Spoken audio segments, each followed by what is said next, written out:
இந்த காணொளியை காணும் நண்பர்கள் அனைவருக்கும் என் அன்பு வணக்கம்.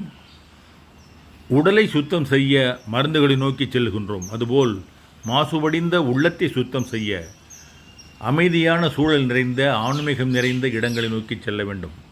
அப்படிப்பட்ட இடம்தான் இது. இந்த இடம் தஞ்சை மாவட்டம் பேராவூரணி தாலுக்கா வாத்தலைக்காடு என்ற கிராமத்தில் அமைந்துள்ளது. இங்கு நீங்கள் பார்க்கின்ற அரச மரம் 300 வருடங்களை கடந்து கம்பீரமாக கடவுளைப் போல் காட்சியளிக்கிறது. இந்த அரச மரத்தின் அடியிலேயே ஒரு பிள்ளையார் ஒருவரும் இருந்தார். இதை சுற்றி உள்ள பகுதி முழுவதும் வயல்வெளிகள். அந்நாளில் விவசாயம்தான் பிரதான தொழில். விவசாயிகள் அனைவரும் வயலுக்கு செல்வதற்கு முன்பாக இந்த அரச மரத்தடி பிள்ளையாரை தரிசித்துவிட்டு வணங்கிவிட்டுத்தான் விவசாய வேலைக்கு செல்வார்கள். அந்த விநாயகர் தான் இவர். அரச மரத்தடியில் இருந்த அந்த விநாயகருக்கு தற்பொழுது அதன் அருகிலேயே ஒரு ஆலயம் கட்டி தனியாக கற்பக விநாயகர் என்ற பெயரில் கம்பீரமாக எழுந்தருளியுள்ளார். அந்த கம்பீரமான விநாயகருக்கு தான் மட்டும் கம்பீரமாக இருந்தால் போதுமா? தன்னுடைய நெருங்கிய தெய்வீக நண்பர்களும் இதே ஆலயத்தில் கொண்டு வந்து சிறக்கச் செய்ய வேண்டும் என்று எண்ணினார் என்னவோ அந்த அற்புதம் இந்த ஊர் பெரியவர்களுடைய எண்ணத்தால் ஈடேறியது என்று தான் சொல்ல வேண்டும். ஆம், ஸ்ரீ லட்சுமி நரசிம்ம பெருமாள் இவர் ஷோலிங்கர் என்ற ஊரில் ரொம்ப பிரசித்தி பெற்ற கடவுள். இவர் பார்க்குறதுக்கு ஷோலிங்கர் போவாங்க. பட்டு அவரை நாம் உள்ளூர்லேயே பார்க்கலாங்கிற அளவுக்கு இந்த ஊர் பெரியவர்கள் லட்சுமி நரசிம்ம பெருமாளுக்கும் ஒரு ஆலயத்தை எழுப்பி நம்மை வணங்குவதற்கு வழிவகை செய்துள்ளார்கள். அவர் க்ளோஸ்அப்பில் பார்த்திங்கன்னா நமக்கு ஒரு ஸ்பிரிச்சுவல் எனர்ஜி, ஒரு எமோஷனல் ஃபீல் வருது. அவ்வளவு ஒரு தெய்வ கடாட்சம் பொருந்திய முகம். இப்போ பாருங்கள், இவர் மகா வராகி அம்மன் கடவுள். இவர் தஞ்சாவூர் பெரிய ஊரில் பார்த்திங்கன்னா உள்ள நுழைஞ்சவனு இடது பக்கம் இருக்கும். மூலவரை விட இவருக்கு நிறையா கூட்டம் இருக்கும். சில நேரங்களில் பூஜைகள் நடந்துக்கிட்டே இருக்கும். அவ்வளவு சிறப்பு வாய்ந்த மகாவராகி அம்மனை நம்ம உள்ளூருக்கு கொண்டு வந்து நமக்கு ஒரு வணங்குவதற்கு வழிவகை செய்துள்ளார்கள். இப்போ நீங்கள் பார்க்குறது சர்வசித்தி ஆஞ்சநேயர் அவர்கள்.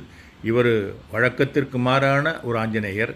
அனைத்து ஆஞ்சநேயர்களும் இப்போ பார்த்திங்கன்னா போர் வீரனை போல் கதாயுதத்தை தோளில் தாங்கி போருக்கு செல்லும் போர் வீரன் அந்த பாணியில் நிற்பார். அந்த ஆட்டிடியூடு இருக்கும் அவங்கள்ட்ட. இதில் அப்படி இல்லை. சாந்தமான முகம், பாந்தமான பார்வை, வணங்கிய கரங்கள். தன்னை வணங்க வரும் பக்தர்களை நோக்கி ஆஞ்சநேயர் வணங்குகிறார். அதை பார்க்குற பொழுது நமக்கே ஒரு பக்தி பரவசம், மனசுக்குள்ள ஒரு சாந்தமான எண்ணம் உருவாகிறது. ஒரு டிவைனிட்டி கிடைக்கிறது. இவ்வளவு பெரிய சிறப்புகளை உருவாக்கிய இந்த ஊர் பெருமக்கள் மற்றொரு சிறப்புக்கும் சொந்தக்காரர்கள் என்பதை நான் சொல்ல வேண்டும். 1962 அப்போது பட்டுக்கோட்டை தொகுதி, பேராவூரணி தொகுதி இல்லை. 1962 பட்டுக்கோட்டை தொகுதியில் நின்ற பொழுது இந்த வாத்தலக்காட்டு கிராமத்திலிருந்து தான் திரு அருணாசலம் என்பவர் போட்டியிட்டு 1962 பட்டுக்கோட்டை எம்எல்ஏவாக வெற்றி வாகை சூடி சட்டசபைக்கு சென்று பணியாற்றியுள்ளார். ஆகவே இந்த ஊர் மக்கள் 1962 அந்த காலகட்டத்திலேயே விழிப்புணர்வு கொண்டவர் என்பதை இங்கு நான் சுட்டி காட்டுகிறேன். அப்படிப்பட்ட மக்கள் ஒருங்கிணைந்து கரம் கோர்த்து இவ்வளவு பெரிய கடவுள்களையெல்லாம் ஒரே இடத்தில் கொண்டு வந்து சிறப்பு செய்துள்ளார்கள். அவர்களுக்கு நாம் பக்தர்கள் கடமைப்பட்டிருக்கிறோம். அந்த ஊர் பெரிய மக்களுக்கெல்லாம் அவர்களை கோஆர்டினேட் செய்வதற்கு, ஒருங்கிணைப்பதற்கு இது வாத்தலக்காட்டைச் சேர்ந்த திரு குமரன் எம்எஸ்சி அக்ரி அரசு பணியில் இருந்து ஓய்வு பெற்றவர். அவரும் வாத்தலக்காட்டில்